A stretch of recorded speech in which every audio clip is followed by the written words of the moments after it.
Bonsoir et bienvenue sur Total Sport Média et sur Radio RG30 pour cette émission 100% handball spéciale Lidl Star League, trophée de la LNH oblige. Les clôtures seront donc ce vendredi 15 mai. Et donc, on a décidé de faire une émission un peu en gras avec les joueurs qui sont nommés. Donc, il y a Luc Toby qui s'excuse déjà de ne pas être présent ce soir.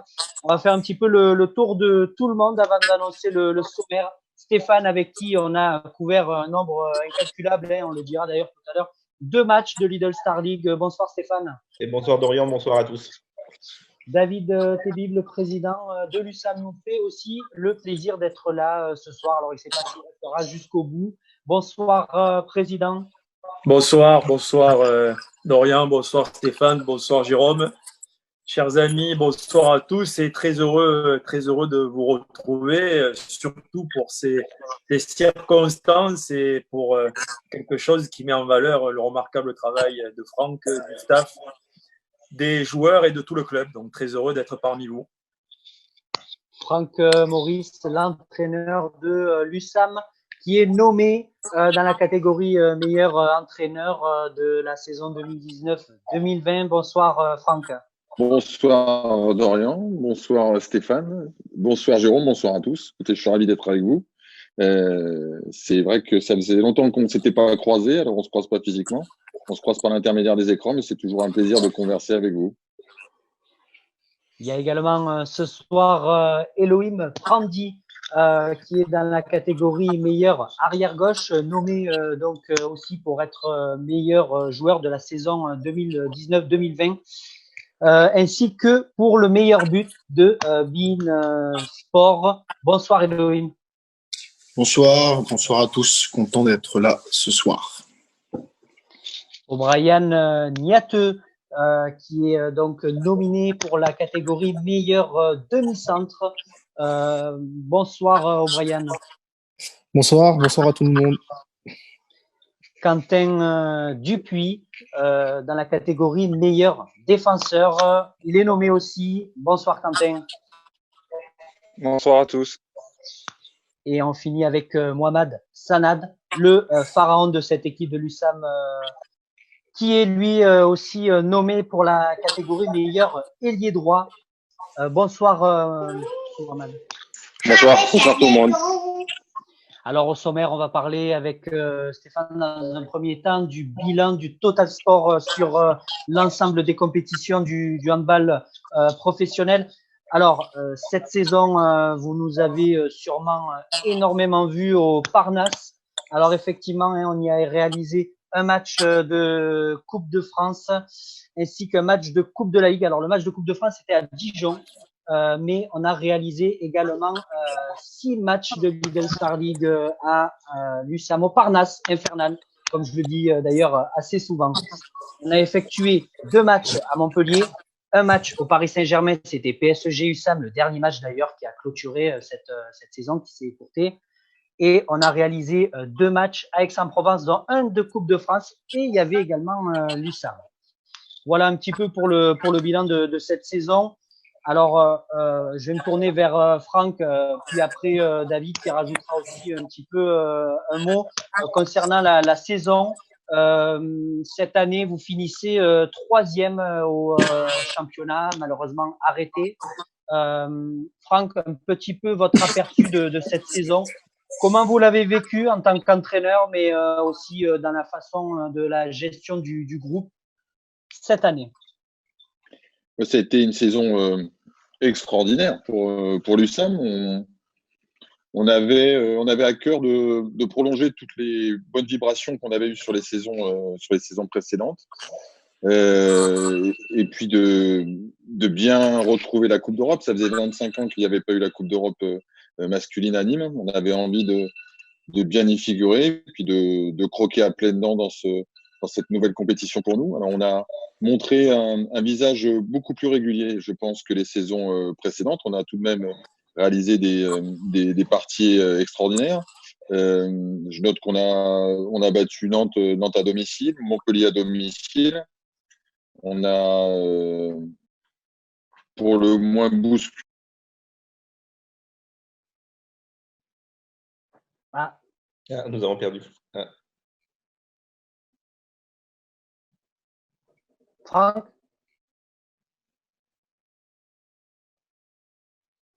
On Est-ce n'entend que vous plus. m'entendez? Ah, ça y est. Là, c'est bon, là. Ça a Ah, coupé. voilà. On s'était perdu. Donc, je sais pas où vous m'avez perdu. Ah, Après le bilan de Nantes à domicile et Montpellier. On a bousculé et tu avais Voilà. parlé certainement de Paris. Voilà, oui, on a bousculé Paris au Parnasse. Et puis, il y a eu des moments extraordinaires. Je pense notamment au match contre Tchourgoï à domicile. Le club avait je dirais, maquillé la salle, arrangé le scénario avec la Légion romaine qui fait le tour du Parnasse, l'ambiance qui monte petit à petit.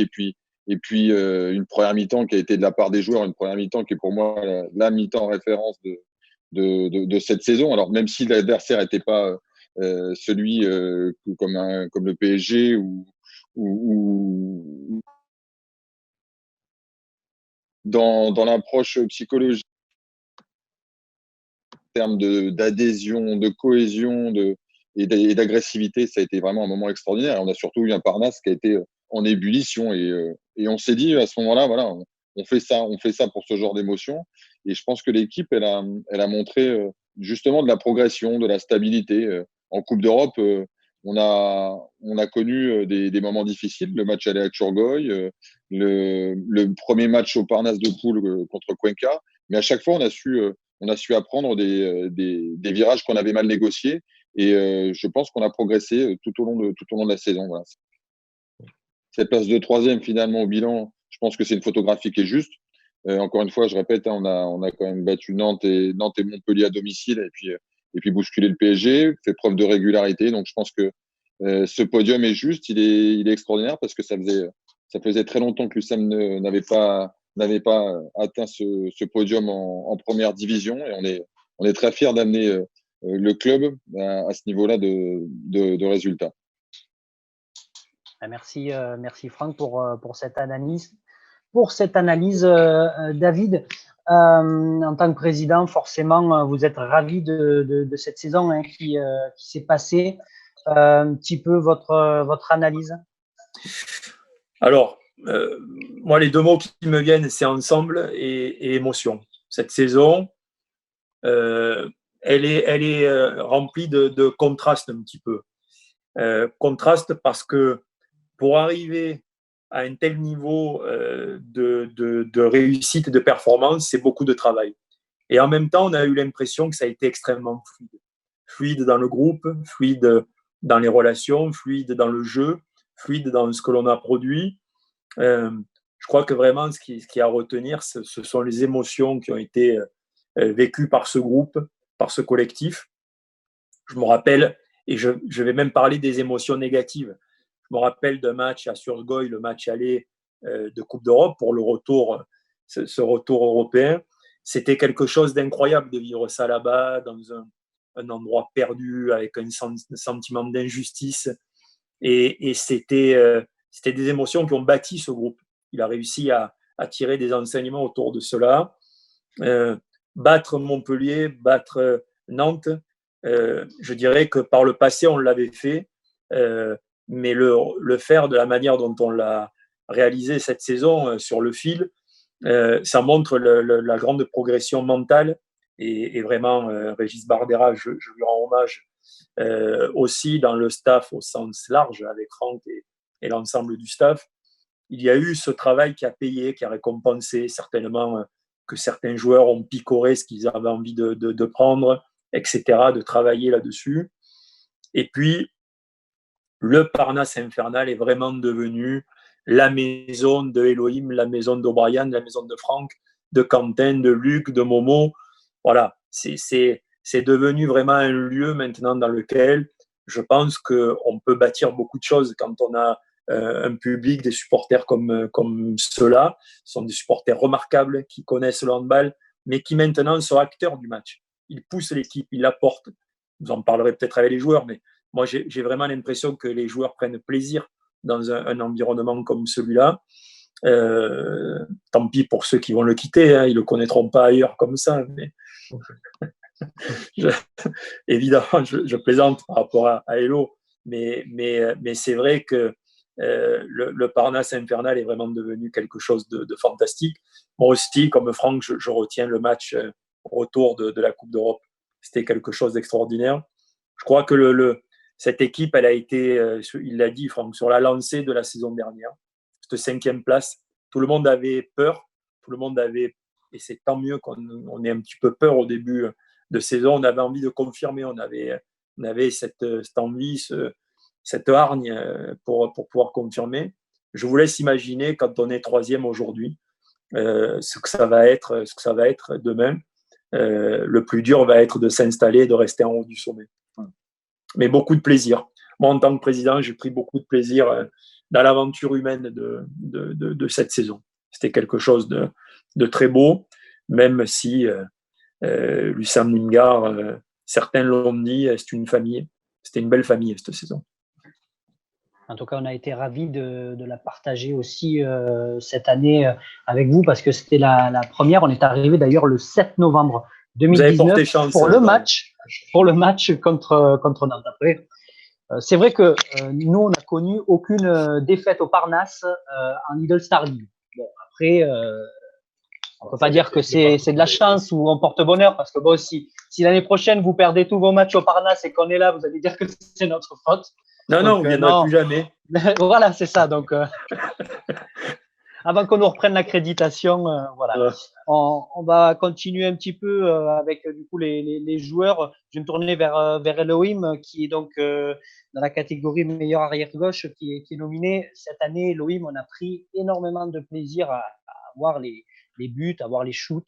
Ton analyse de cette saison qui s'est écourtée avec l'USAM, que tu n'as pas pu terminer du coup et que l'année prochaine, tout le monde le sait, maintenant tu iras au Paris Saint-Germain. Un petit peu un goût d'inachevé finalement cette saison, oui. Ouais, non, je vais rebondir un peu sur ce que disaient David et Franck. C'est on termine à une place qui, je pense, est la nôtre à l'heure actuelle dans le championnat, où on aurait même peut-être pu gratter une 2e place, mais ça après personne peut anticiper. On a produit un jeu pour moi qui est de très grande qualité et de manière régulière pour pouvoir aller chercher des matchs qui auparavant on aurait je pense sûrement plus de mal, ou alors on aurait 1, 2, 3 pu avoir des défaites, on va dire comment dire ça, un peu plus compliqué en termes du scoring, par exemple de perdre de -1 quand j'ai des exemples comme Montpellier ou autre. Alors là, c'est là je trouve qu'on a évolué. Moi, c'est sûr que j'avais pas prévu de partir comme ça sur un match à Paris où ça n'a pas été le meilleur de notre saison et ne pas finir sur un dernier match au Parnasse. Après, ce sont les aléas mais j'ai été content de faire partie de cette famille et on va dire de cet USAM qui a grandi je trouve en très peu de temps. Merci Elohim. Quentin, dans la catégorie donc des meilleurs défenseurs. Quentin, tu avais été blessé aussi un petit peu cette saison. Tu es nominé donc pour cette catégorie 2019-2020.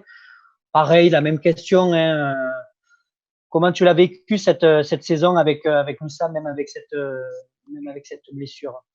Je pense qu'on a un peu tous le même sentiment quand même global sur la saison. C'est une saison où on a eu beaucoup de plaisir, on va dire. Donc du coup, avec le retour de la Coupe d'Europe, voilà, ces matchs contre Churgoy étaient quand même très importants pour nous, et je pense que c'est là où on a pris le plus de plaisir et le plus d'émotion dans ce Parnasse qui est infernal.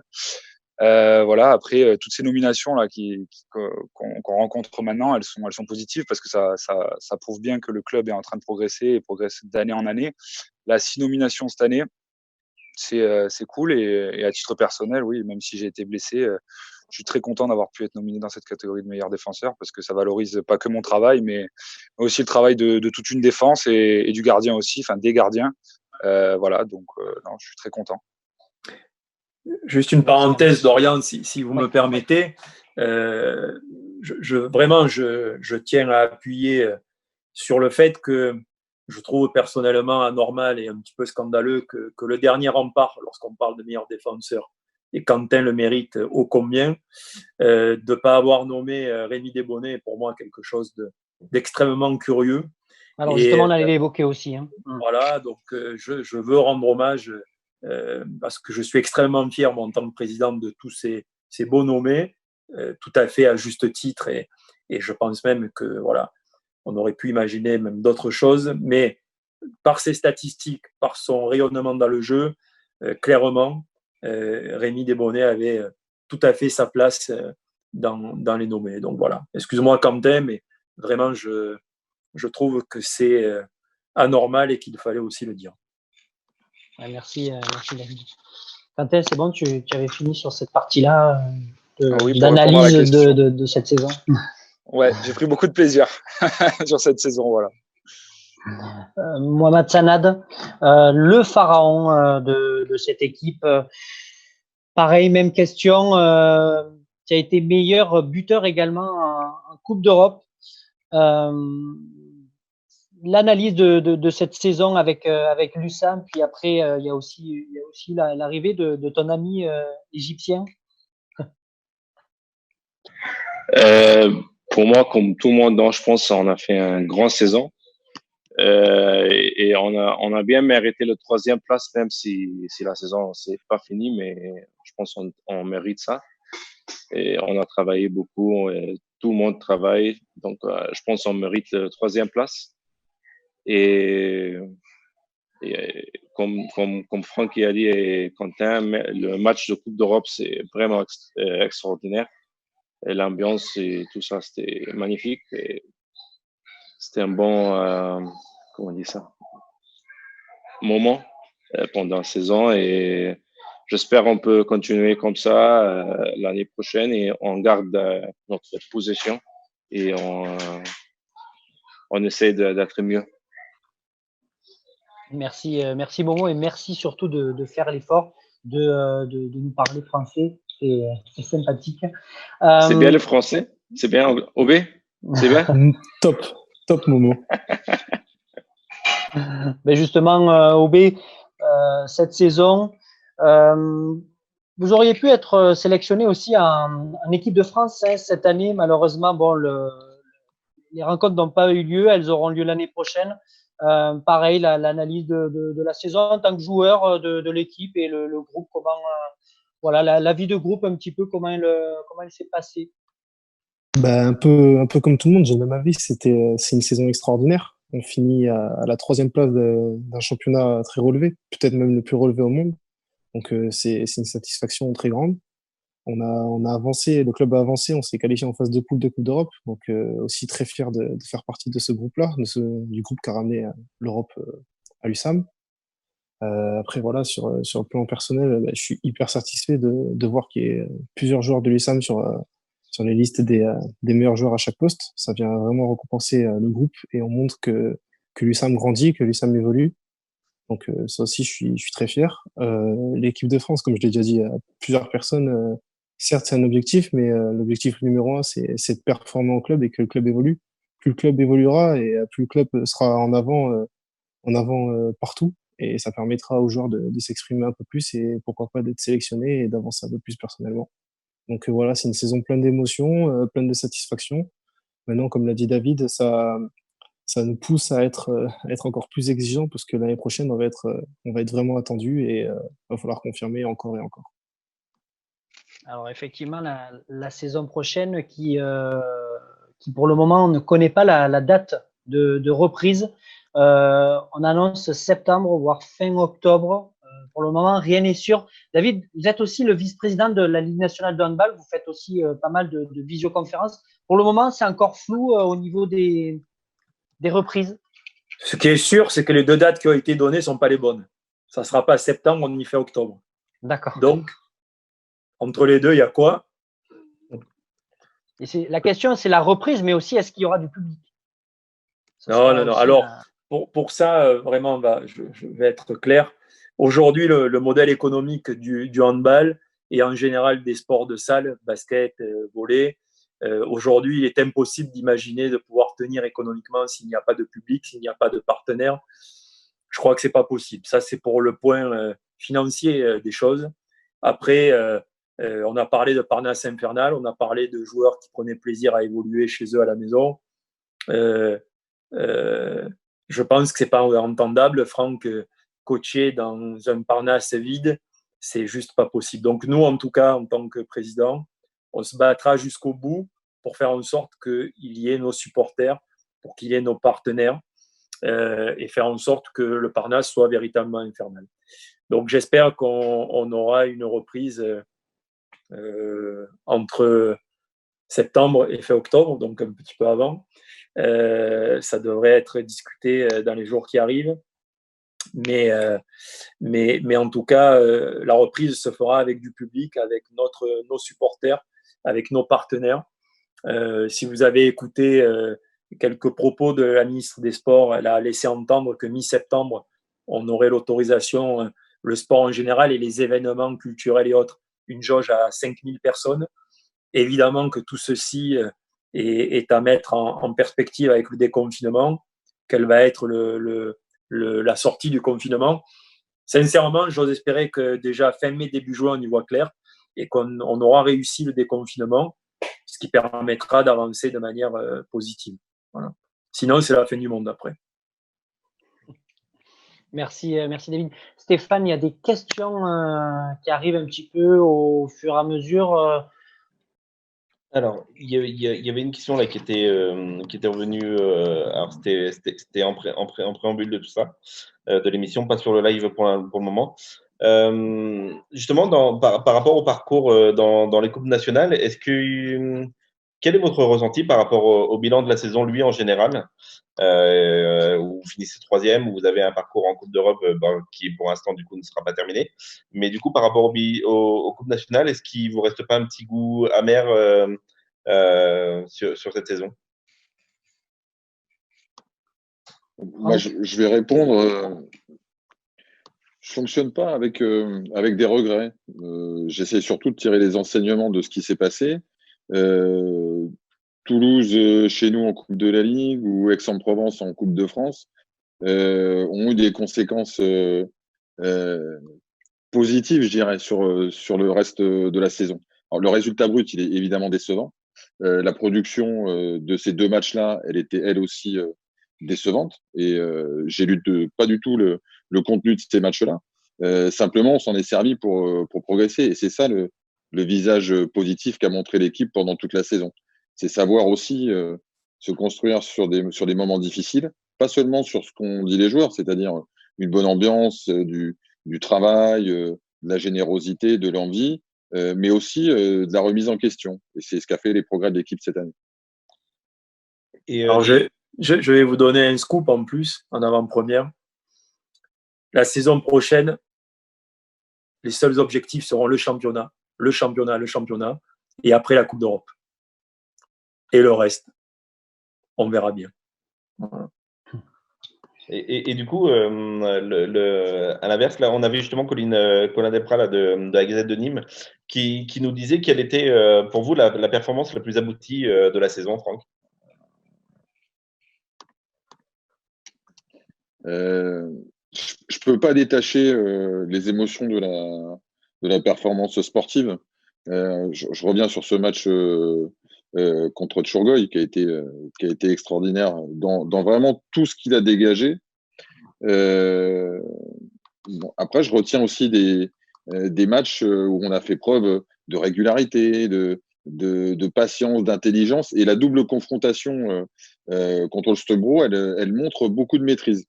Elle montre beaucoup de maîtrise parce que c'est une victoire importante à l'extérieur en Coupe d'Europe contre une équipe qui, elle, a l'habitude de ce genre de contexte. C'est la dominer de nouveau chez nous dans un match qui a été un match compliqué et qui arrivait après Cuenca. Donc, il y a beaucoup de motifs de satisfaction. Au niveau des émotions, c'est le premier match européen à domicile. En termes de contenu, il y a eu beaucoup de matchs où on a fait de belles choses. Là, allez, si j'en ai un à mettre en termes de contenu, c'est la victoire à l'Arena d'Aix. Alors moi, j'allais y venir. Voilà. J'allais y venir, moi, personnellement, en termes de handball, de production de handball et de maîtrise sur la préparation du match, sur le contenu tactique, sur la performance collective de l'équipe, quel que soit le joueur, et le plaisir de voir à quel point l'orchestre jouait bien sa symphonie. Pour moi, ça reste vraiment le match à Aix, personnellement. Curieux de savoir les joueurs ce qu'ils en pensent. Justement, Elohim, le meilleur match pour toi de la saison, meilleur souvenir? Moi, je vais rejoindre un peu Franck et David, mais moi, je suis plus Nantes. Nantes parce que c'est un contexte où vraiment on a mentalement réussi on va dire, à des moments cruciaux, passer devant. Et, et je pense que franchement, c'est une force mentale au niveau de l'équipe qui est extrêmement forte. Et j'ai vécu ce match comme une finale, j'ai envie de dire. Donc, moi, c'est la victoire de Nantes qui m'a vachement fait vibrer, en tout cas. Il y a eu énormément de défis physiques cette saison, on l'a vu. Hein. Franchement, d'un point de vue extérieur, les matchs, on le voyait, hein, qu'ils étaient très très intensifs sur le terrain. Quentin, le meilleur match de la saison pour toi? Là, on parlait de défis physiques. Je pense que Nantes, c'est un bel exemple. Voilà, moi, je rejoins Hello sur Nantes à domicile. On a dû trouver des ressources mentales vraiment impressionnantes pour pouvoir revenir. On a profité aussi de leurs erreurs quand même, faut le dire. Mais physiquement, c'était un match très très rude et on risque de s'en souvenir. Merci Quentin. Momo? Match confondu, hein, bien évidemment. Franchement, je peux pas décider lequel match c'est le meilleur parce que on a fait vraiment beaucoup de matchs forts et c'est dur pour décider. Il y a un match qui est le meilleur, donc je peux pas vraiment. On a Montpellier, Nantes, Turgot, Holstebro, il y a beaucoup de matchs, donc c'est pas facile à choisir pour moi. Dans lequel tu t'es bien senti de match? Tout le match qu'on a gagné, pour moi, c'est le meilleur. La finale de la CAN, sinon, c'était bien aussi, Momo. Ouais, c'était magnifique aussi. OB? Comme a dit Momo, c'est vrai que c'est un peu difficile de choisir un match. Maintenant, moi, je pense que je choisirais le match retour contre Surgoy. Je prononce bien? C'est ça, Surgoy? Le match retour contre Surgoy, parce que clairement, c'est le match où on s'est vraiment appuyé sur nos forces et on l'a démontré, la défense, le jeu de transition. Et moi, je m'en souviens que je rentrais qu'en attaque sur ce match-là et je crois que j'ai mis les pieds, j'ai dû faire 2 attaques en 20 minutes. Donc vraiment, c'est le match où, malgré une adversité un peu moindre comparée à Nantes, mais c'est là où on a vraiment montré nos qualités d'équipe. Donc pour moi, c'est ce match-là le plus abouti. Merci à tous. Stéphane, on va se faire aussi un petit peu le truc, si tu veux. Quel match il t'a plu cette année avec l'USAM? Indéniablement, sincèrement, le match retour face à Turgoy. J'ai vu une intensité comme je ne m'attendais pas à voir en fait dans le handball. C'était impressionnant. Alors aussi bien autant au niveau de la ferveur des supporters, mais l'intensité qui a été donnée sur le terrain était pour moi vraiment des guerriers, quoi. Il fallait y aller. Ils ont été au charbon. En plus, voilà, bien dirigés derrière. Donc, ouais, c'est pour moi le match phare de cette saison. Voilà, finalement, c'est un peu le match, quand on regarde référence, ce match de Surgoy. Dorian, tu nous as pas dit, toi, quel était ton match référence? Non, alors moi, le match, clairement, qui m'a beaucoup plu, c'était face à Cuenca, dans une ambiance, mais tout juste énorme, à avoir des frissons. Les supporters de Cuenca, les supporters du Green Cup, qui eux aussi, hein, ça a été aussi un combat dans les tribunes autant que sur le terrain. Hein. Et vraiment, ce match-là, pour moi, ça a été un très beau match. Voilà. Bon, je pense qu'on a fait le tour un peu de tout le monde. Après, on va parler un petit peu d'anecdotes cette saison avec aussi les joueurs. Voilà. Julien nous avait fait une petite interview. Il avait dit, bon, le plus sérieux, le moins sérieux. Mais bon, moi, j'y croyais pas trop à ce qu'il disait quand même. Hein. Obé, qui c'est le plus sérieux de l'équipe? Ça dépend pourquoi. Je sais pas, le plus sérieux, qui c'est à Ça l'entraînement, dépend par exemple. pourquoi. Voilà, à l'entraînement, qui c'est le plus rigoureux? Moi, Obé, moi. Bon, Momo alors. Momo. Momo, quand il dit un truc, il gagne. Voilà. Ouais, c'est Momo. Elohim? Là, comme ça, moi, ouais, non, moi, je pense que je dirais Lucho, parce que Lucho, il met toujours de la rigueur et de la concentration sur les entraînements, et tu vois parfois qu'il est vite agacé, et ça montre l'investissement mis à chaque moment où il pose les pieds sur le terrain. Donc, ouais, je dirais Lucho. Franck, vous arrivez toujours en premier au Parnasse. Qui est le plus en retard? Il me semble, et on a peut-être la caisse noire qui vérifiera ce que je dis, mais il me semble que Rémi Desbonnets est celui qui arrive le plus à chaque fois à la limite. Voilà, les joueurs ils doivent arriver un quart d'heure avant le début de l'entraînement à l'intérieur des vestiaires, et il me semble que Rémi Desbonnets est celui qui flirte le plus avec ce quart d'heure. Quentin, il hoche la tête. Il confirme? Ouais, c'est Debs, c'est sûr et certain. Qui flirte avec la limite, voilà. Après, il arrive à esquiver, mais il flirte, ouais, c'est sûr. Celui qui arrive le plus en avance pour se préparer, Franck? Je pense que Théodore Paul est l'un de ceux qui arrive le plus tôt, qui se prépare sur le côté. Mika Guigou aussi a besoin d'un peu de temps avant de se lancer dans l'entraînement. Il y en a certains qui ont des routines qui prennent un peu plus de temps. Momo aime bien aussi être là un peu avant. Il y en a qui prennent leur temps plus chez le kiné que sur le terrain, mais je pense que c'est celui qui est là le plus le premier. Ça doit être soit Théodore Paul, soit peut-être Benjamin Galiego de temps en temps. On salue. D'ailleurs, on salue aussi les joueurs qui nous regardent ce soir pour cette émission un peu spéciale. Momo, qui c'est le plus blagueur de l'équipe? Robichon et Benjamin Gallego, les deux. Voilà. Ouais, ensemble. Je m'en doutais. Je m'en doutais un petit peu parce Ouais. qu'il disait Rémi, mais pour moi, c'était aussi les deux là. Ils ont été forts au Danemark. Hein. Partout, hein, pas que au Danemark. Bon, au Danemark, c'est parce qu'on les a vus aussi un petit peu en cachette, hein, défaire les lacets de notre ami d'Objectif Gare. Au Danemark, tu es sûr que c'est Benjamin Galiego que tu as interviewé, Dorian? C'était pas Jean-Pierre Galiego? Ah oui.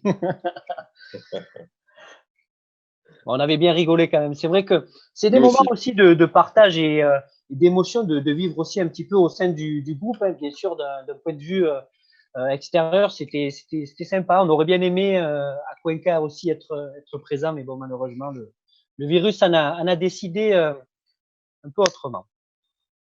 Voilà, écoute, Stéphane, il y avait d'autres questions. Je crois qu'il y en avait une pour OB de Colin Delprat. Alors, attends. Oui, excuse-moi, j'étais dessus. Est-ce que Kobe, tu as le sentiment d'avoir, au vu du parcours de cette année, est-ce que tu as le sentiment d'avoir réalisé la meilleure saison depuis le début de ta carrière? Oui, c'est la saison la plus aboutie, en tout cas, c'est sûr. C'est une saison où j'ai eu très peu de blessures. C'est une saison où j'ai pu répondre présent sur pas mal de matchs. Donc ouais, je suis satisfait de cette saison-là, surtout qu'en plus, sur un point de vue collectif, on a été très performants. Donc je pense que clairement, c'est ma meilleure saison et la saison la plus aboutie. Ouais. Si je pouvais rajouter quelque chose Alors, je profite que l'on parle d'Aubé, mais je vais rapidement déborder. C'est vrai que Aubé a fait une saison qui a été une très bonne saison. Il s'est affirmé comme étant meneur de jeu, celui qui avait la patte sur l'équipe, notamment en attaque, et il l'a prouvé tout au long de la saison. Et je pense que sa présence sur les listes de l'équipe de France, elle est complètement justifiée. Il a dit quelque chose au début qui est très important, c'est j'ai pas été souvent blessé. Et je tiens à mettre en avant le travail de Marc Tessonnière à l'intérieur du staff, qui nous a rejoint cette année et qui s'est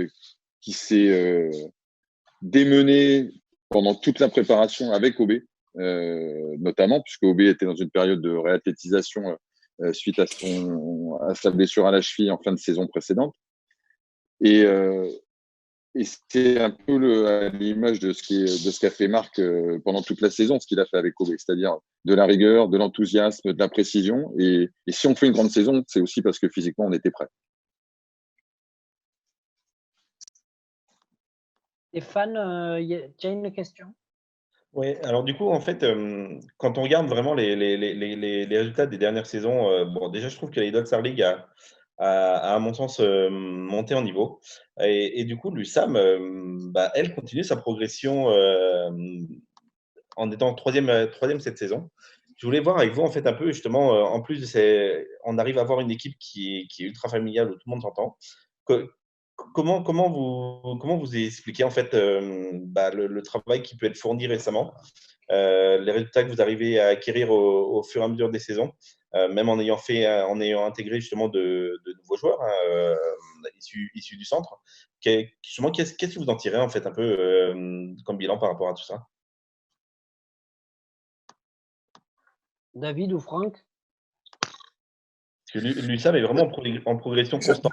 Alors, la première des choses, c'est l'ensemble d'un club qui travaille. Et je pense à Jérôme Chauvet, je pense à Greg Arrivé, c'est-à-dire qu'on a l'impression comme ça qu'on arrive d'une collation, d'un entraînement, d'un warm-up, et puis on joue, et puis les gars sont incroyablement bons, etc. Je crois qu'il y a un travail en amont incroyable de la part de tout le club. Franck a parlé de Marc, je parlais de Greg, je parlais de Jérôme Chauvet, on peut parler des kinés, de Johan, on peut parler de Michel Collomb, on peut parler de Lucas, enfin, de toutes ces personnes qui sont complètement dévouées avec un objectif qui est mettre dans les meilleures dispositions les joueurs. Ça, c'est l'un des points importants. Après, on a cultivé, et ça a été vraiment un travail de fourmi.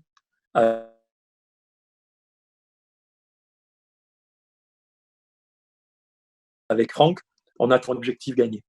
Alors gagner, souvent, Franck part dans la bonne direction. Je fais exprès de prendre un raccourci. Il parle du plaisir, il parle de bien jouer et arrive, en découle gagner. Mais tout a été construit pour arriver à cette équation qui consiste à dire que le résultat final, c'est d'aller chercher la gagne. Et tout en gardant nos valeurs, c'est-à-dire en faisant en sorte que les personnes qui viennent dans le vestiaire sont de bons mecs, etc., etc. En laissant la place, on le voit avec Thésio et Steven, qui quittera le club pour de nouvelles aventures, mais qui a vécu de grands moments. Hein. L'arrivée de Steven comme un petit peu un ovni au poste d'ailier droit, qui fait soulever le Parnasse infernal, etc., etc. Voilà, c'est cette alchimie, c'est tout ce travail qui est un travail vraiment d'orfèvre, de minutie, pour arriver à ce que les joueurs donnent la pleine mesure. Puis aujourd'hui, on a un collectif qui a grandi. Enfin, je veux dire, on ne va pas raconter les anecdotes ici, mais quand on se rappelle avec Quentin, qui est le plus ancien présent là lors de cette vidéo, quand on se rappelle de là où on vient, Quentin, et là où on est aujourd'hui, bon, je crois que si on regarde à le rétro, on se dit qu'il s'est passé des choses. La même chose avec Franck. Le premier entretien qu'on fait quand Jérôme Chauvet, on décide ensemble de dire stop, qu'on est avec Franck toute une nuit dans un restaurant à Nîmes pour discuter. Bon, quand on regarde de ce rendez-vous, on a terminé, on a fermé le restaurant, je crois qu'ils nous ont mis dehors à la fin. Et ils nous ont dit, allez, vous sortez. on avait passé la nuit. Et puis voilà, quand on regarde à le rétro, bon, on est là aujourd'hui avec derrière le Paris Saint-Germain, certainement le club le plus représenté. Mais voilà, tout ça, c'est pas fait d'un coup de baguette magique, c'est beaucoup de travail, mais surtout beaucoup de passion et de sincérité dans ce qui est fait. Voilà. Et justement, comment vous allez permettre de faire perdurer en fait ça au sein du club? Qu'est-ce qui va être, qu'est-ce qui est mis en place finalement? Parce que on le voit, hein, les autres saisons, c'était des saisons un peu à l'arraché. Vous finissez huitième. Bon, la saison dernière, cinquième. Cette année, troisième. Comment vous allez arriver justement à obtenir de plus en plus cette marge de progression? À Franck de répondre. Franck, ouais. C'est un travail quotidien. Lors de Franck, c'est on mettre vous entend pas trop tous bien. les jours des graines. Voilà. Ah, Là, c'est bon. Là. c'est bon? Oui. Ouais, donc je rejoins ce qu'a dit David, c'est un travail quotidien. C'est mettre tous les jours des petites graines sur la rigueur, sur ce qu'est l'investissement à l'entraînement, sur ce que l'on demande aux joueurs, sur la façon dont les joueurs eux aussi s'investissent à l'entraînement, avec une seule idée en tête qui doit être à la fois quelque chose qui les obsède, c'est gagner, et en conservant ce qui fait notre force, notre base, ce que j'aime à dire notre caractère. On est dans un club particulier, voilà, qui nécessite un caractère particulier, un investissement particulier. On en est fier. Cette particularité, ce caractère, il transpire à tous les étages du club, de l'école de handball et de ses éducateurs, en passant par l'équipe réserve et jusque dans les tribunes du Green Cup. Il y a cette notion de caractère et d'appartenance à l'USAM qui est une notion forte.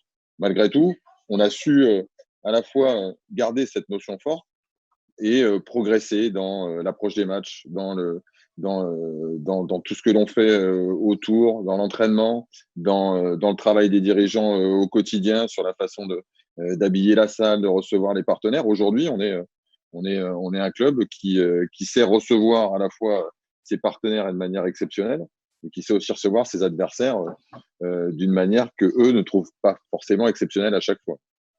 C'est clair. D'ailleurs, si vous le permettez, David, on va saluer aussi l'ensemble des partenaires, de vos partenaires de l'USAM. Alors bon, c'est aussi tout un travail qui est derrière pour acquérir aussi pour attirer finalement aussi pour que l'USAM soit aussi une vitrine intéressante pour les partenaires. Voilà, c'était un petit peu la parenthèse que je voulais tenir. Quentin, ça fait un moment que vous êtes au club. Dans les vestiaires, l'état d'esprit il a changé. Comment ça se passe maintenant Non, l'état d'esprit global, il a évolué dans un sens, mais les valeurs de l'USAM sont restées intactes, je trouve. Vraiment, et c'est ce qui nous pousse à être un club particulier, comme le disait Franck. Et ce qui est bien, c'est que même les joueurs qui n'ont pas fait le centre de formation à l'USAM, comme moi, par exemple, arrivent dans l'équipe et s'adaptent très rapidement aux règles et partagent déjà les mêmes valeurs avant d'arriver. C'est aussi là que le recrutement, je pense qu'il est intelligent. Et voilà, c'est pour ça que ça perdure. Elohim, tu partages aussi ce point de vue-là? Ouais, clairement, parce que comme disait tout à l'heure David, il faut aussi avoir un recrutement où il y ait des joueurs qui s'adaptent aux valeurs du club et du staff, de l'équipe, enfin, de tout le monde au sein de la famille de l'USAM. Alors, à l'heure actuelle, je pense que tout se ressent sur le terrain et qu'il y a une bonne ambiance, une bonne harmonie entre nous. Et c'est ce qui fait que les liens se renforcent plus facilement. Et je pense que dans le futur, sur les nouveaux joueurs qui vont arriver, c'est dans la continuité des choses, quoi. C'est des bons mecs qui vont apporter plus à l'équipe que sur un domaine personnel, quoi. Donc non, c'est très bien et moi j'ai beaucoup apprécié ces moments-là. Merci Elohim. Momo qui a aussi participé aussi un peu au recrutement de Ahmed et Cham. Momo, comment tu t'y es pris un petit peu alors forcément, il y avait Franck et David derrière, mais tu t'es investi aussi différemment dans le club à ce moment-là parce que tu es joueur, mais tu arrives aussi à faire venir, enfin, à faire venir, mais à tendre une perche aussi à un joueur à laquelle Franck et David voulaient. Euh, sur ces questions, je suis juste c'est difficile à dire ça en français. Un intermédiaire. Oui, c'est ça, un intermédiaire entre le club et Doudou, Ahmad Hichem. Et moi, je trouve lui, il est capable d'entrer entre nous et c'est pour ça que j'ai essayé d'aider le club et il arrive. Ah, t'as voulu prendre ton bifton, quoi. Mais c'est ça. C'est bien. Toi, tu laisses nous et tu vas à Paris, donc Ah, merci. mais c'est pas grave. Ouais, mais t'inquiète. T'inquiète, ton bifton, t'inquiète. Galère. Voilà, justement, David et Franck, c'est aussi ça, donc, ce qu'on parlait de cet esprit de famille, de cohésion. Voilà, il y a aussi les joueurs qui peuvent tendre être des intermédiaires et le font avec bonne volonté. Je sais pas, à un moment, il a peut-être commencé déjà une carrière d'agent. Donc, je ne le savais pas, je viens de l'apprendre. Donc, bon. Comme quoi, on s'est fait carotter. Non, mais oui, bien sûr. Bien sûr, je crois que les premiers ambassadeurs du club, ce sont eux. Aujourd'hui, ils sont en capacité de savoir tout ce qui se passe dans le club. Ils savent ce qu'ils vivent au quotidien et ils sont capables de dire à tel joueur qui est un ami à eux, une relation, de venir ou de ne pas venir. Donc oui. Et puis, encore une fois, on y revient. Hein. C'est le grand nombre d'heures que l'on passe, Franck et tout le staff, à se poser, à réfléchir au tempérament, se poser des questions, etc. etc. Voilà, donc tout est fait en amont et on essaye de se tromper le moins possible. Quand Je pense que David a je dit pas mal. regarde l'écran là des joueurs qui sont présents, on a aujourd'hui un joueur qui a fait toute sa carrière à l'USAM, Quentin, et qu'on réussi à faire éclore à travers toutes les structures d'entraînement du club. On a été en capacité d'accueillir Elohim, référencé comme étant une future pépite et qu'on a accompagné jusqu'à l'équipe de France.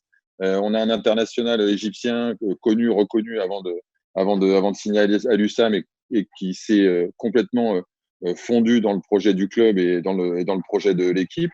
Puis on a O'Brien qui, quand il est venu à Nîmes, arrivait d'un club, d'un des deux meilleurs clubs français, qui a su se remettre lui en question et nous apporter toute sa compétence et nous l'aider aujourd'hui à franchir le palier qu'il a décrit tout à l'heure. Donc on voit qu'on arrive à pouvoir s'appuyer sur différents types de joueurs, différents types de carrières et différents types de parcours. C'est ce qui fait aussi notre force. Merci Franck. Stéphane, est-ce qu'il y a tu avais une question ou il y a des questions? Non, là, j'ai pas de retour de questions. J'ai plutôt des messages de remerciement en fait qui tombent aussi bien sur le live, mais aussi en direct sur mon Messenger. Notamment là, on nous dit justement merci au staff et aux joueurs pour les plaisirs partagés au Parnasse. Également justement ils en viennent aussi sur le fait que l'USAM n'est pas une équipe mais un ensemble formidable qui fait que tout ce groupe va évoluer et progresser dans la et les saisons futures. Donc voilà, ça rejoint un peu tout ce qu'on se disait depuis tout à l'heure. Et c'est exactement les messages que je reçois aussi directement. Merci Stéphane. Elohim, j'avais une question à te poser. Qu'est-ce qui va te manquer à l'USAM? Poumenko. Momo. Non, c'est cette osmose, c'est cette ambiance, c'est l'un des meilleurs publics de France, si ce n'est pour moi à l'heure actuelle, dans un ratio de personnes, d'adhérents et de personnes qui aiment le match, peut-être le premier. Donc Donc non, j'ai énormément apprécié évoluer et grandir au sein de ce monde-là. Et d'avoir pu aussi, on va dire, m'émanciper, moi, de Paris et de faire commencer mon aventure, on va dire, entre guillemets, en solo, quoi, en solo, et de pouvoir grandir, que ce soit en travaillant ou en apprenant parfois des échecs ou de certaines erreurs. Et je regrette rien parce que j'en tire des grands enseignements et le club m'a aidé à grandir dans ça. Donc après, maintenant, je veux passer des étapes encore plus hautes et ça fait partie aussi du challenge. Et voilà quoi. Donc, mais c'est sûr que l'USAM restera en partie le club qui m'aura élevé à un très haut niveau. Un message à faire passer aux supporters du coup de l'USAM qui ont toujours été derrière toi, derrière l'équipe. Tu parlais du premier public de France, mais aussi au nombre de décibels. Je pense aussi ça doit rentrer aussi dans ce cadre. Voilà un peu voilà. Qu'est-ce que tu as à dire aujourd'hui aux supporters, malheureusement, que tu ne peux pas leur dire au revoir dans l'immédiat? Merci parce que j'ai rarement vu des supporters qui mettaient autant de cœur dans notre sport, des personnes chaleureuses, simples, qui, j'ai envie de dire, qui vivent à travers ce que nous on fait sur le terrain et qui prennent énormément de plaisir. Parfois, quand je vois dans les tribunes, j'ai l'impression qu'ils sont plus investis que nous. Donc, c'est très beau à voir et ça va me manquer un peu parce que j'ai pris l'habitude de rigoler avec eux, de pouvoir discuter avec eux. Et ce qui est un fait, c'est que l'année prochaine, ce ne sera pas le même monde. Et j'ai toujours eu, moi, j'ai toujours apprécié cette partie famille dans les clubs. Donc, c'est sûr que c'est un détail qui va manquer. Donc, merci en tout cas aussi de m'avoir soutenu, m'avoir accompagné et d'avoir cru en moi, quoi, et d'avoir poussé. Merci Elohim. Alors justement, effectivement, c'est ça aussi qu'on aime dans le handball, et je pense que je vais mettre tout le monde d'accord, c'est la proximité entre le public et les joueurs qui est tout juste incroyable, qu'on voit pas ça partout. Je parle d'autres sports comme le ballon, comme le basket. Voilà, les joueurs qui à la fin d'un match fait le tour de tout le public pour taper dans les mains et recevoir les messages de tout le public. Et puis voilà, cette proximité, elle est.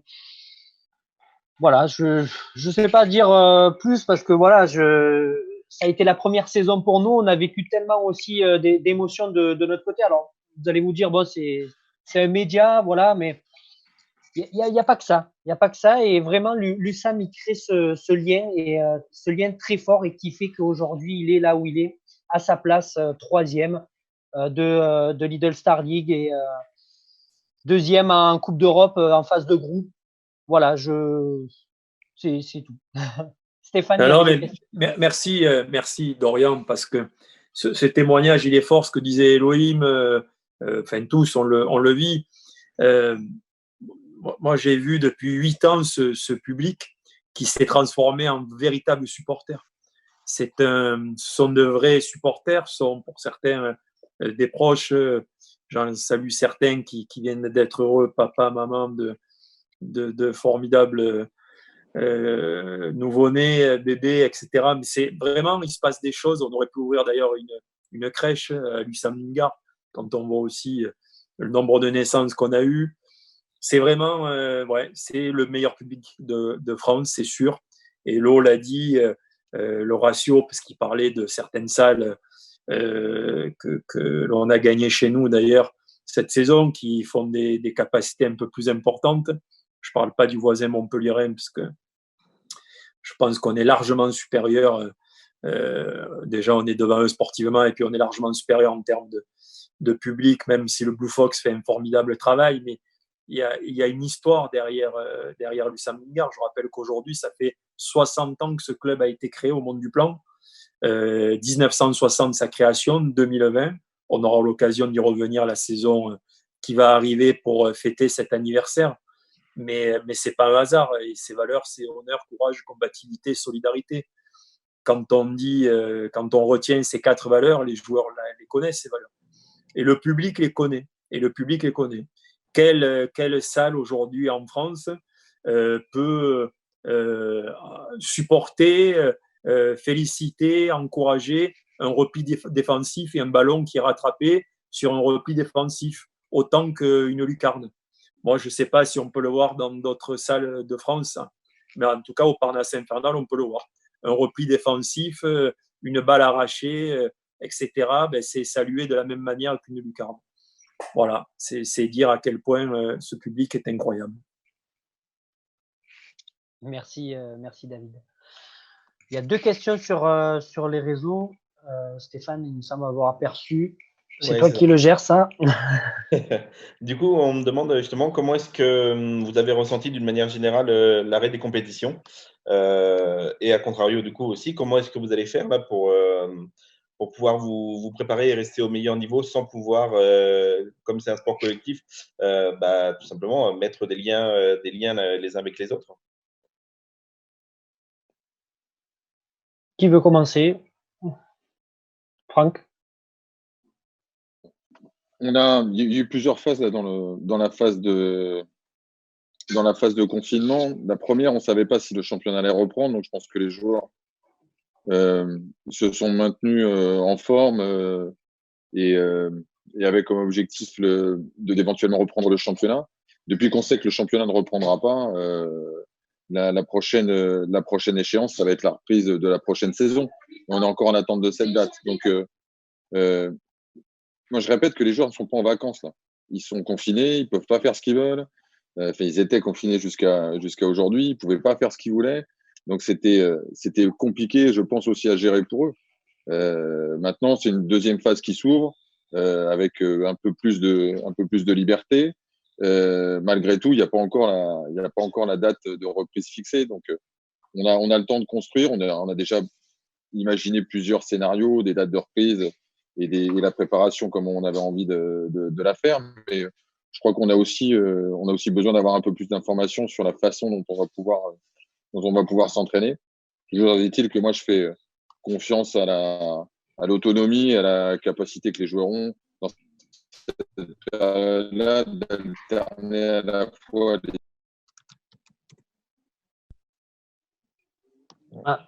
La connexion. Franck. Ouais. Ouais, on a perdu Franck. Franck, je ne sais pas s'il m'entend. Ouais, je parle trop longtemps, en fait, à chaque fois. Vous m'entendez? Il fait bugger Zoom. Ouais, Je parle trop longtemps. Je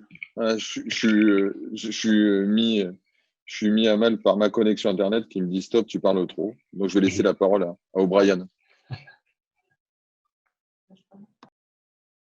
Non, c'est gentil, Franck. C'est bon, merci. Stéphane, il y avait une autre question? Ouais, il y avait une question là pour Elohim. Est-ce que justement, du coup, tu penses avoir beaucoup appris auprès de joueurs d'expérience comme peuvent être justement Quentin ou Michael aussi, qu'on n'a pas cité ce soir, mais qui a, je trouve, enfin pour l'avoir vu cette saison, a vraiment beaucoup partagé auprès de tous. Comment tu ressens ça, Elohim? Aujourd'hui, sur un plan individuel, si j'ai ces nominations-là, c'est que j'ai énormément progressé auprès de ces deux joueurs, des joueurs avec qui je suis là à l'USAM. Après, c'est sûr que des joueurs comme Mika, on s'en inspire. Enfin, moi, on a beaucoup discuté, je l'écoutais énormément. Kobe, on a beaucoup échangé aussi en attaque et à pouvoir peaufiner des trucs ou autres et essayer de trouver les bons ajustements. Et ce qui fait que on arrive sur des situations à se mettre en valeur l'un pour l'autre, enfin à chaque fois dans un cadre, on va dire, de vraiment de confiance. Et après, c'est au fur et à mesure, quoi. C'est l'investissement de l'équipe, l'investissement personnel, tout ce qui est mis en place par le staff et aussi, à force, avec la prise d'expérience. Donc, Donc j'ai pas mal grandi, et je suis loin. Je pense que je suis loin d'être arrivé à ce que je veux, et donc ça passe par aller chercher de nouveaux challenges. Donc voilà. Merci à toi. Stéphane, tu as raison. Hein. Mika, ça a été un peu Yoda. Hein. C'était. Quand on a discuté avec lui, avec Franck, c'était aussi ce costume-là. Hein. Donc naturellement, il s'est transformé en Yoda pour pas mal de joueurs dans l'équipe, pour l'ensemble du club. C'est pas un hasard. Bon, je lui laisse le kiff d'être troisième pour son arrivée ici devant Montpellier. C'est pas mal quand même. Aussi. C'est vrai quand on voit sa carrière qu'il a eue jusqu'à maintenant et là tout ce qu'il apporte, tout ce qu'il peut apporter au club, c'est ouais ça va au-delà, Ouais, pour moi ça va au-delà de tout ce qui peut être entendable. C'est un grand monsieur. Pour vous donner un exemple, le recrutement qu'a fait le centre de formation cette saison, qui est un recrutement vraiment de très haut niveau, il y en a au moins pour 2 d'entre eux qui expliquent que s'ils rejoignent l'USAM, c'est aussi parce qu'il y a Michael Guigou et parce que c'est le joueur qui les a inspirés, le joueur sur lequel ils s'appuient, celui qui les traîne tous les jours à l'entraînement, et c'est aussi un facteur important dans le développement du club, c'est de pouvoir attirer des jeunes joueurs parce qu'on est un club qui forme, mais aussi parce qu'il y a des joueurs comme Mika aujourd'hui, comme Obé ou Quentin demain, qui vont pouvoir leur donner envie d'avoir le même parcours qu'eux. Justement, on aura d'ailleurs un cadeau à vous faire à David, à Franck, à Elohim et à Michael. On n'en dit pas plus, mais voilà. Je ne sais pas quand est-ce qu'on pourra se voir. Si Elohim il sera déjà parti à Paris, bon, en tout cas, on essaiera de lui faire parvenir aussi. Voilà, c'est une photo un petit peu marquante, enfin, qui nous a plu, on va dire, avec Fred, avec qui on était au Danemark. Donc voilà, vous la verrez. Franck, je crois qu'il a aussi et en fait, il a la photo, mais elle sera. Ouais, je me doute de laquelle tu parles, mais c'est gentil. Merci beaucoup. Voilà, on la fera bien encadrée. C'est gentil. Parce que voilà, ça nous tenait à cœur de vous faire ce petit cadeau. C'est gentil. Merci, messieurs. C'est très, très, très gentil. Merci. Voilà, écoutez, on a quand même fait pas mal le tour de ce qu'on devait dire. On a débordé un petit peu sur le temps, mais en même temps, ça faisait un moment qu'on ne s'était pas vu en visio. Moi, je voulais vous remercier tous un par un. Alors, on va le répéter, hein, les clôtures des votes pour la LNH, pour le trophée donc LNH 2019-2020. Donc, on aura les 5 meilleurs, pour les 5 meilleurs joueurs, donc les 5 personnes, les 4 joueurs qui sont ici, il n'y a pas Luc, hein, donc il y a Elohim, Momo, Quentin et Obé. Dans la catégorie donc des meilleurs ailiers droits, ça sera Momo, pour qui il faut voter. Meilleur arrière droit, gauche, pardon, c'est Elohim. Meilleur défenseur, Quentin. Et meilleur entraîneur, ça sera Franck. Meilleur demi-centre OB et donc le meilleur but pour Bein Sport, c'est Elohim. Bon, moi, j'ai déjà voté. Hein. Pour information, Stéphane, je ne sais pas si tu as encore voté. Pense à y aller. C'est en cours. C'est en cours. Voilà. Les votes sont sur le site de la LNH. Voilà, donc n'hésitez pas à aller voter. D'ailleurs, vous avez juste en dessous, là, au niveau de… Donc, merci Jérôme pour la réalisation de l'émission. Vous le voyez, il défile au fur et à mesure pour qui il faut voter. Voilà. Écoutez, on espère se retrouver très vite dans ce Parnasse infernal. On essaiera de se refaire une visio, hein, bien sûr, peut-être aussi pour parler de qui a remporté. Je pense que la première des récompenses pour les joueurs, c'est d'être nommé, puis après, c'est le public qui choisit. David, c'est ça, hein, grosso modo. Oui, c'est un jury composé de spécialistes et puis également le poids du public par les votes. Mais pour moi, de toute façon, c'est déjà gagné. Donc, Ils savent bien évidemment ce que je pense d'eux. C'est de loin, c'est pas un hasard d'être troisième aujourd'hui. C'est pas un hasard d'avoir autant de nommés. C'est pas un hasard de produire ce que l'on a produit. Donc, bravo les garçons. Après, peu importe, ça sera la cerise sur le gâteau. Mais aujourd'hui, je crois que tout ce qui leur arrive, tout ce qui arrive au club est mérité. Et c'est un plaisir. Et j'associe l'ensemble, tu l'as dit, de tous les partenaires privés, institutionnels qui sont derrière ce club, qui permet au club de grandir, d'être ce qu'il est. Et on aura besoin plus que jamais de la saison prochaine. Ça va être une année importante, celle de la confirmation, des défis, une nouvelle Coupe d'Europe quand même, je rappelle, qui sera composée de poules, 4 poules de 6, et vraiment de grands défis à relever ensemble. Donc, soyez présents, passez un bel été, premier jour du déconfinement, donc sympa. Et puis voilà, et puis continuez à nous porter chance si vous voulez continuer à avoir l'accréditation. On va essayer, on va essayer. Merci tous, Franck aussi d'avoir été présent. Merci Dorian, merci Stéphane de nous suivre, de retranscrire tout ce qu'on essaye de dégager comme émotion. Et puis merci de nous faire rire, parce que c'est toujours sympa de passer des moments avec toi, Dorian. Voilà. On en garde des très bons souvenirs. Merci beaucoup. Merci. Merci aussi à Elohim. Oui, pardon. On l'avait perdu, il était en train de s'occuper de son chien. Non, j'avais pas réussi à mettre le micro, pardon. Voilà, non, on te remercie d'avoir été présent aussi ce soir pour live Facebook. Et bon, de toute façon, tu donnes un peu des nouvelles parce que j'ai l'impression que de temps en temps, tu fais des lives aussi sur Instagram. Je m'occupe. Pas mal. Je m'occupe. Pas trop de play quand même. Ah si, fort, clairement. Clairement. Non, j'ai invité OB, mais OB, il a peur de faire une Serge Aurier, donc je dis ça, je dis rien. Merci Momo d'avoir été présent aussi. Merci à vous, c'était un plaisir je suis là et j'espère en retour dans le Parnasse bientôt, j'espère. C'est ça. Momo, ça a été le premier joueur d'ailleurs qu'on a interviewé au Parnasse, après le match d'ailleurs de Nantes. Quentin, merci aussi d'avoir été présent avec nous. Merci à tous.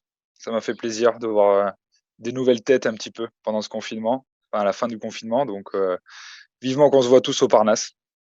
Merci en tout cas. Merci Quentin. Merci aussi OB.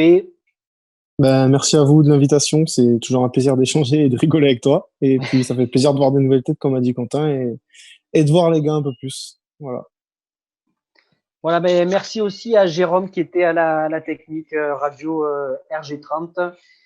Voilà, écoutez, cette émission est maintenant terminée. On se retrouve demain avec le rugby club nîmois, avec son président, le capitaine aussi de cette équipe, Mathieu Roca, et aussi des membres du staff et de l'école de rugby du RCR.